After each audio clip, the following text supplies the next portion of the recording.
ஆண்டவரும் இரட்சகருமாக இயேசு கிறிஸ்து இனிய நாமத்தில் உங்கள் யாவருக்கும் அன்பின் வாழ்த்துக்களை தெரிவித்துக் கொள்கிறேன். அருமையான தேவப்பிள்ளைகளே, புதிய நாள் புதிய நம்பிக்கை, new day new hope daily devotion மூலமாய் இந்த பரிசுத்தமான ஓய்வு நாளில் எங்களை சந்திப்பதில் நான் மிகுந்த மகிழ்ச்சி அடைகிறேன். ஹல்லேலூயா. இந்த மாதத்தினுடைய கடைசி நாள் பாருங்கள், 8 மாதங்களே ஆண்டவர் கண்ணின் இமைகளை போல் எங்களை பாதுகாத்து எவ்வளோ அற்புதமாக நடத்தி வந்தார் அல்லவா.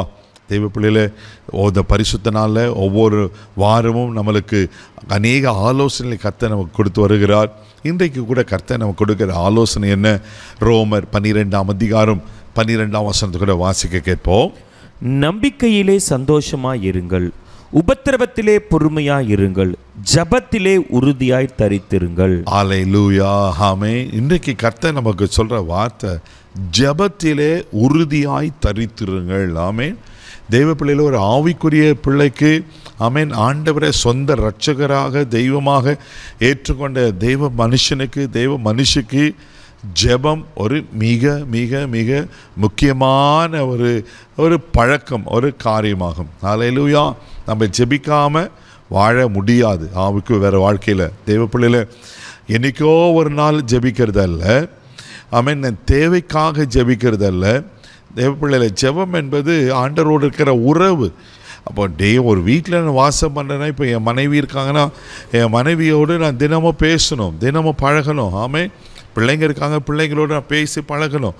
பெற்றோர்கள் இருக்கிறாங்கன்னா பெற்றோரோடு நான் பேசி அவங்களோடு சம்பாஷித்து அவங்களோட பழகணும். அதுதான் ஒரு குடும்பத்தில் இருக்கிற உறவுகளுக்கு. நான் குடும்பத்தில் இருந்துட்டு நான் யாருக்கெல்லாம் பேசாமல் தனியாக இருந்தேன்னு வச்சுங்களேன், பேசாமல் இருந்தேன்னா அதில் ஒரு பிரயோஜனமே, அந்த உறவுக்கு அர்த்தமே இல்லைல்ல. அப்போ நான் ஆண்டவர் பிள்ளை என்று சொன்னால் நான் அனுதினமும் ஆண்டவரோடு உறவாட வேண்டும். அல்லேலூயா. ஆண்டவர் நம்மோடு பேசுகிறார். எப்படி பேசுகிறார்? த்ரூ வேர்ட் ஆஃப் காட், வார்த்தை மூலமாக பேச. அனுதினமாக நான் வேதத்தை வாசிக்கும் போது வார்த்தை மூலமாய் ஆண்டவர் பேசுகிறார். தரிசனம் மூலமாய், சொப்பனம் மூலமாய், அவன் பல விதங்களில் ஆண்டவர் பேசுகிறார்.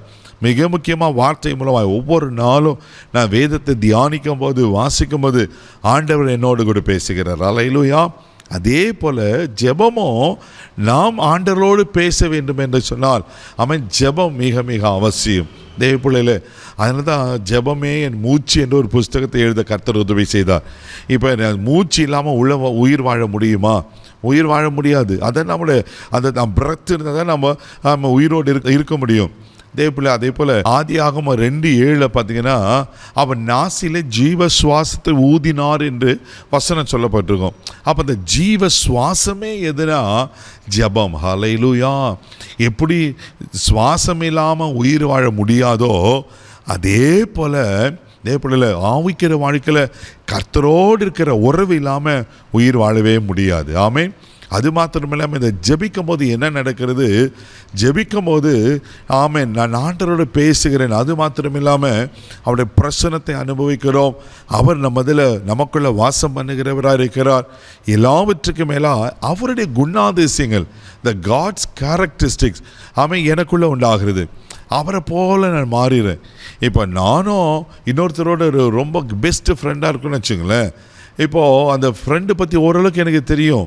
அந்த ஃப்ரெண்டோடு நான் பழகிறேனாக்கா அந்த ஃப்ரெண்டுடைய காரியங்கள்லாம் எனக்கு நல்லா தெரியும். அவனுடைய காரியங்களெல்லாம் ஓரளவுக்கு நன்றாக அறிந்திருக்குவேன். எனக்கா 2 பேருக்கும் நான் என்ன சாப்பிடுவேன், அவருக்கு என்ன பிடிக்கும் எல்லாம் தெரியும். அதே போல் ஆண்டவரோடு பேசி பழக பழக பழக, ஆண்டவரோடு உறவாட என்ன ஆமென், நாம் அவரை போல மாறிடுறோம்.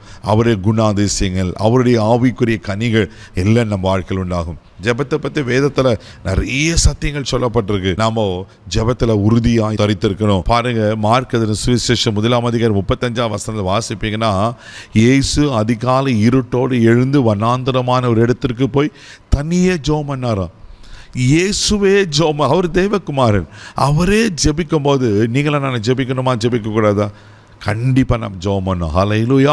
பாருங்கள், அதுதான் நம்மளுக்கு ஒரு முன்மாதிரியை ஆண்டவர் வைத்திருக்கிறார். அதுவும் அதிகாலையில் நீங்கள் ஜெபிக்கும் போது நிச்சயமாகவே ஆண்டவர் பிரச்சனை உங்களுக்கு உண்டாகும், ஆண்டவர் வார்த்தைகள் உண்டாகும், நீங்கள் ஆண்டவருடைய குணாதிசயங்கள் உங்களுக்குள்ள காணப்படும். நிச்சயமாக கர்த்தர் பெரிய காரியங்கள் செய்வார். கண்களை பண்ணி நம்ம ஜெபிக்கலாம். அன்பு தகப்பனே, உமக்கு நன்றி சொல்லி உமக்கு துதிக்கிறோம். உம்மை ஸ்தோத்திரம்ப்பா. ஆண்டவரே, இந்த நல்லா கொடுத்த ஆலோசனைக்காய் ஸ்தோத்திரம். ஜெபத்தில் உறுதியாய் தரித்திருங்கள் சொன்ன போல ஆண்டவரே, ஜெபத்தில் உறுதியாக உறுதியாய் தரித்திருக்க அனுதினமும் ஜெபிக்க ஆண்டவரே உமக்கு ஸ்தோத்திரம். நீங்கள் கிருபை பாராட்டும்படியாக நாங்கள் ஜெபிக்கிறோம். அன்பின் கரத்தில் ஒப்பு கொடுக்கிறோம். பொறுப்பெடுத்துகளும் ஆசீர்வதியும் மகிமை உமக்கு செலுத்துகிறோம். இயேசுவின் மூலம் ஜெபம் கேளும் பிதாவே. ஆமென் ஆமென். ஜெபத்தில் உறுதியாக இருங்க. ஆண்டவரே உங்களை ஆசீர்வதிப்பார்.